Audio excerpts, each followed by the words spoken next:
Hello सी aspirants, कैसे हैं आप लोग? आई होप मस्त है, शानदार है और जबरदस्त हैं। तो भैया जी, जून अटेम्प्ट देने वाले हो सीए फाउंडेशन का और एग्जाम आ रहा है बहुत पास, 90 दिन से भी कम टाइम बचा है और चाहते हो इस एग्जाम में फोड़ना। क्या क्या करना पड़ेगा और अब क्या क्या करना चाहिए, कैसे हम साम दाम दंड भेद लगाकर अपनी तैयारी को जबरदस्त बनाएं और कैसे इस बार सीए फाउंडेशन को पार करें, इस पे मैं आया हूं।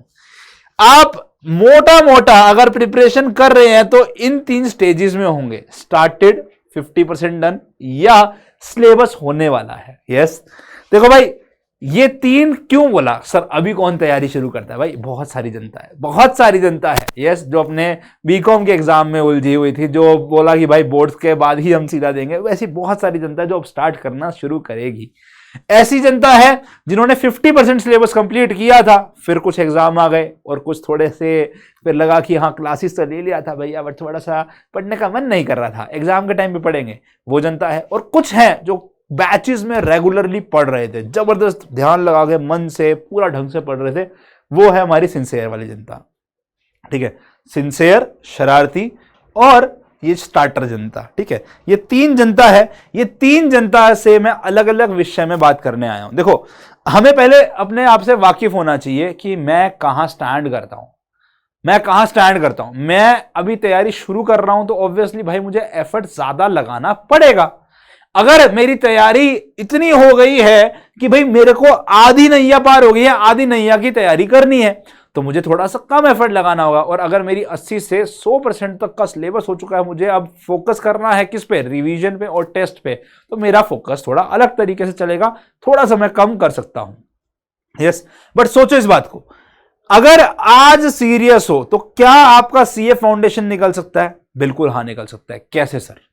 कह रहे देखो, सीए फाउंडेशन को ना क्रैक करने के लिए आपके लिए 90 दिन बहुत है, बहुत है। मतलब अगर आपके पास 40-50 दिन होते हैं ना, तो मैं सोचता कि यार हाँ टाइम कम है, 90 दिन बहुत है, आप इजीली कवर कर सकते हो। बट आपको प्रॉमिस करना होगा कि मैं शिद्दत से दिन के अंदर में कम से कम जो है ना 12 से 14 घंटे पढ़ूंगा। मतलब मैं पढ़ाई के अलावा और कोई काम पे ध्यान नहीं दूंगा। हाँ भाई, 8 घंटे 7 घंटे सोऊंगा, बाकी हमारी जो भी एक्टिविटीज होती है वो 3-4 घंटे करूंगा। बट ये अगले हमारे 2.5 से 3 महीना सिर्फ मैं पढ़ाई पे फोकस करूंगा, आपको पक्का क्रैक होगा। मैं आपको भी प्लान बता रहा हूं। ठीक है, 50% डन है तो भाई देखो, 50% डन वालों, तुम लोग खुश मत हो ज्यादा। तुमने एक बार पढ़ाई करी है, अभी रिवीजन करनी है, अभी टेस्ट देने हैं, तो भाई कोई ज्यादा दूर नहीं पहुंचे हो तुम भी। और 50% अगर तुम्हारे कंसेप्ट क्लियर है तो बहुत बढ़िया है। अगर तुमको लगता है कि भाई जो मैंने पढ़ लिया उसमें से कुछ भी पूछ लो, तुम्हारा भाई इधर है ना, दुनिया किधर है, तो भाई उस वाली स्टेज में हो तो तुम सही जा रहे हो। बट अगर वो नहीं हो तो तुमको भी मैं बोलता हूं कम से कम 10 से 12 घंटे की मेहनत देनी है। 80% से 100% वालों, तुम अभी भी 9-10 घंटे पढ़ रहे हो, है ना, 9-10 घंटे पढ़ रहे हो, तो यही स्पीड को बरकरार रखते रहोगे, ज्यादा फोर्स नहीं लगाओगे, तब भी काम चल जाएगा। कैसे सर? क्या क्या करना है हमें? सबसे पहले ना अपना एक प्लानर बनाओ। ठीक है, प्लानर बनाओ और इस प्लानर को ऐसे डिजाइन करो, जिस भी हिसाब से करोगे तो ऐसे डिजाइन करना कि अगले मेरा 45 to 50 डेज में मेरा सारा सिलेबस कंप्लीट हो जाए। ठीक है, अब मोटा मोटा तुम हमेशा रिकॉर्डेड लेक्चर्स देखोगे, तो रिकॉर्डेड लेक्चर्स को 1.5x की स्पीड पे देखो, बेस्ट तरीका है अपना स्पीड में काम करने का।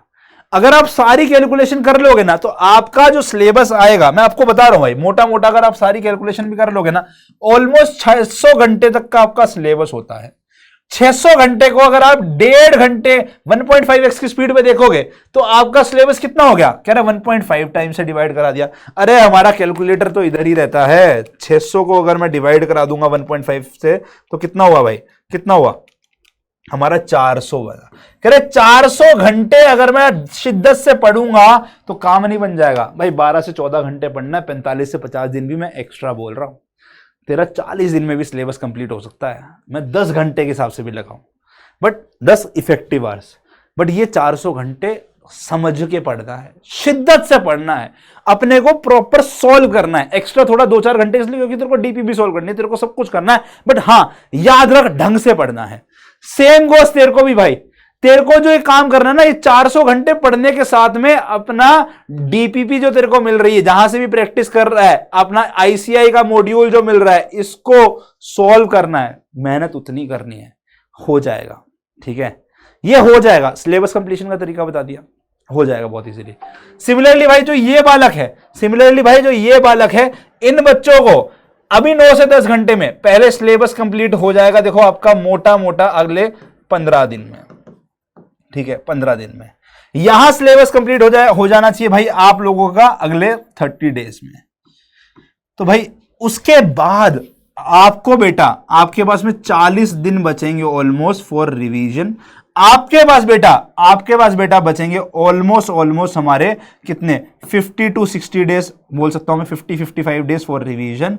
और बेटा आपके जो बचेंगे ना यहां पे अगले बचेंगे almost 70 days for revision. 70 days for revision. ये जो टाइम है ना, ये अगर आपने सोचा कि नहीं मेरा सिलेबस तो कंप्लीट हो गया, मैं तो अब थोड़ा पढ़ाई कम कर सकता हूं, आप बेवकूफ हो। आप सही में बेवकूफ हो। ये टाइम स्पीड स्लो करने का नहीं, बल्कि थोड़ा सा और ज्यादा एफर्ट डालने का टाइम आ गया है। बिकॉज बेटे आपने जो पढ़ा है, आपको पता है सिलेबस बहुत वास्ट होता है, हमें जो है टाइम रिवाइज करना है। आप आराम से इन 40 दिन में 2 बार रिवाइज कर सकते हो, 2 टाइम रिवीजन कर सकते हो। 2 टाइम अपना रिवाइज करो कम से कम। ठीक है, 2 टाइम हमें रिवाइज करना ही करना है। आप बेटे कुछ जो आपके टॉपिक है, जो आपको लगता है कि इस पर तो मैं कमांड पाना ही चाहता हूं, मेरा हो जाएगा, उसको 3 टाइम रिवाइज करो। और जिस पे लग रहा है कि नहीं यार इसका बेसिक भी क्लियर हो जाए तो बहुत है। कुछ टॉपिक होते हैं जैसे मैथ्स का डिफरेंशिएशन, इंटीग्रेशन, थ्योरेटिकल डिस्ट्रीब्यूशन, उसको 2 टाइम करके ताकि बेसिक कंसेप्ट पे पकड़ आ जाए, इतना काम कर लो। और जो बच्चे 70 दिन की तैयारी कर रहे हैं, जो 70 दिन देने वाले रिवीजन, आपको 3 टाइम से 4 टाइम रिवाइज करने का ट्राई मारना ही मारना है। लगेगा कि यार सर ये बोरिंग काम हो जाएगा, कैसे करेंगे? कह रहे होगा, पता है क्यों?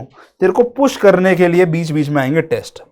अगर रेगुलर टेस्ट देता रहेगा, हमारी यहाँ पे मास्टर टेस्ट सीरीज चल रही होती है, हमारे यहाँ पे टेस्ट आपको दे रखे हैं पहले से। अगर तू टेस्ट दे रहा है, रेगुलर टेस्ट दे रहा है, जैसे चैप्टर कंप्लीट किया उसका टेस्ट दे दिया, हमने देखा 5-6 टेस्ट पड़े हुए हैं, उसका टेस्ट उठा के दे दिया 5-6 चैप्टर का। तेरे को जो सा चैप्टर होता जा रहा है उसके अकॉर्डिंगली तू टेस्ट प्लानिंग करता जा, रेगुलर टेस्ट देता रहे। जब तेरे को दिखेगा ना कि तेरी तैयारी में इतनी कमी है अभी, तो तू अपने आप सोचेगा मैं इसको रिवाइज कर लेता हूं, मैं अपने आप सोचूंगा रिवाइज कर लेता हूं। अगर तू ये काम करेगा तो गारंटी देता हूं भाई तू पक्का फोड़ के आएगा एग्जाम में। थोड़ा सा प्लानिंग पे ध्यान दे। टेस्ट देने का मतलब है जितना तेरा एग्जाम में टाइम है, चाहे 2 घंटे का पेपर है चाहे 3 घंटे का, उसके अकॉर्डिंगली तू अपना टेस्ट दे। अपने आप से एक बस वादा कर लो बच्चों, अपने आप से बस एक वादा कर लो कि भाई मैं जो तैयारी करने जा रहा हूं, मैं अपनी पूरी की पूरी शिद्दत से तैयारी करूंगा। मैं अपने आप से झूठ नहीं बोलूंगा, मैं अपना पूरा 100% देने जा रहा हूं और पक्का एग्जाम में फोड़ कर आऊंगा। तो बच्चे अगर आप ये काम कर लोगे ना, अगर आप ये काम कर लोगे, मैं गारंटी देता हूं तो 90 दिन क्या, तेरे पास अगर 70 भी दिन भी होते ना, तब भी तू फोड़ कर आ पाएगा। ठीक है, और ये 90 दिन तुमसे कोई नहीं छीन सकता। तो चलते हैं बेटा लोग, मिलेंगे फिर नेक्स्ट क्लास में। तब तक के लिए टेक केयर, बाय बाय, अलविदा बचावाड़ी।